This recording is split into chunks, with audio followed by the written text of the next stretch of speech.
So I only have 17 more days with this camper van. After 3 years of building, traveling, and living in here full time, I have seen some of my favorite life moments while living in here, and I'm absolutely going to miss this van, but I think it's really important that we just kind of take a moment and take a deep breath and look around and figure out what I love and hate about this camper van, so that I can bring that into Van Build 2.0 and make the next van just the absolute best, and best for me specifically that I can, by taking what I've learned from living in this van for 3 years and just kind of applying that to the new build. So that is what we are going to do today. All right, so welcome to my floor. I wish that I would have made this more replaceable, because it actually, even no matter how much I scrub it, it still is very dirty and it's just not going to change. And I think after 3 years, it just needs to be replaced.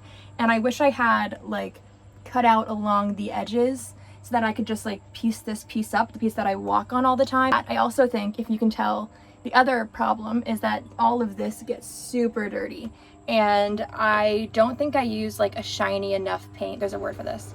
Like a glossy enough paint. And so I think if I used a more glossy paint, it'd be easier to scrub off as well as avoid the problem in the first place. Number 3, I really wish I had an air conditioner. It is currently 102 degrees in this van. Just in case you couldn't tell how hot it is just from my frizzy hair and the makeup like running down my face.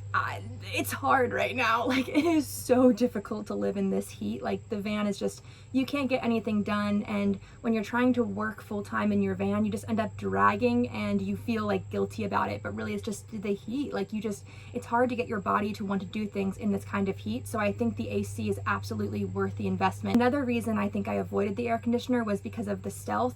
The ones that go on the roof are just really big. When it came to designing my roof, I really wanted a space where I could sit and look at the stars, and these air conditioners are huge and they're bulky, so not only was it going to take up the one little square left I had on my roof, but also it kind of kills Stealth, which was a no deal for me. Number 4, while I don't regret having the heater professionally installed because I just really wasn't comfortable tapping into the gas line myself, I do regret just kind of handing over the van and trusting the professionals. They were Webasto professionals, they had been trained through them, and they installed my heater to my vehicle battery, not my personal battery. And I didn't realize that for months. I was living in Vermont in negative 20 degrees, waking up in like -7 every morning because the heater would turn off halfway through the night.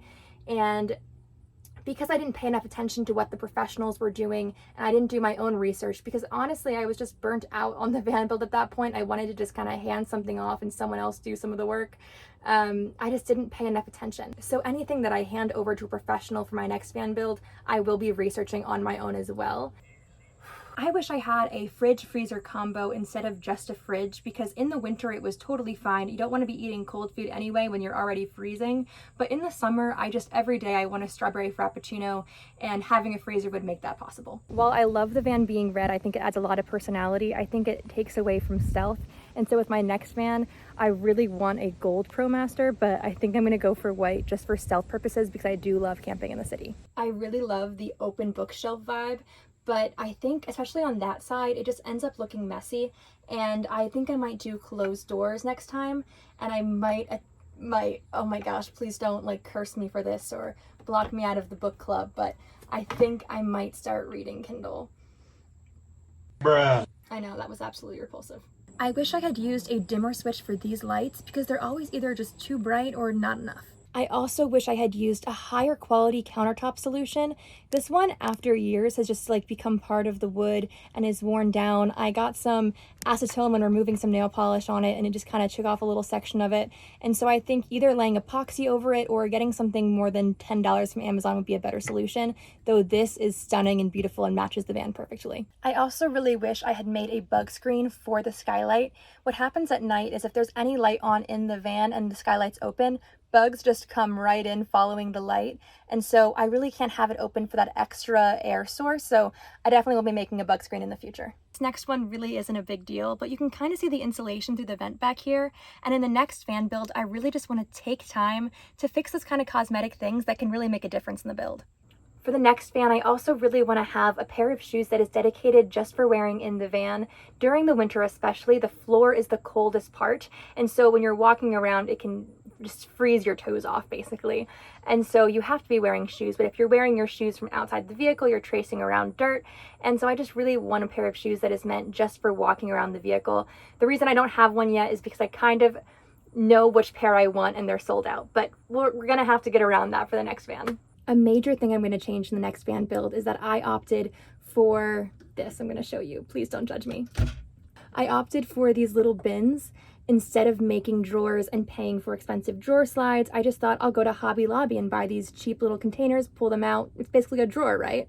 Well, I think in the end, it just wastes a lot of space. Make the drawer this big and have all of that space to, you know, store things. And I think in a van, you really got to utilize every centimeter you got. And along with that, I also want to create an easier setup for my camping stove to be able to cook here in my van. I think right now the storage of my stove in my closet feels very efficient space-wise, but because of the amount of work it takes me to set it up, I just don't cook as often. So I'm thinking either having this piece of wood be on piano hinges and it flipping up and the stove being underneath it, or having a pull-out drawer. And that way it's already mostly set up for me, so I'll feel like cooking more often. And then two other things I'm going to change up here in the cab. First is these window covers. No, you didn't. No, you didn't. On command, showing how trashy they are.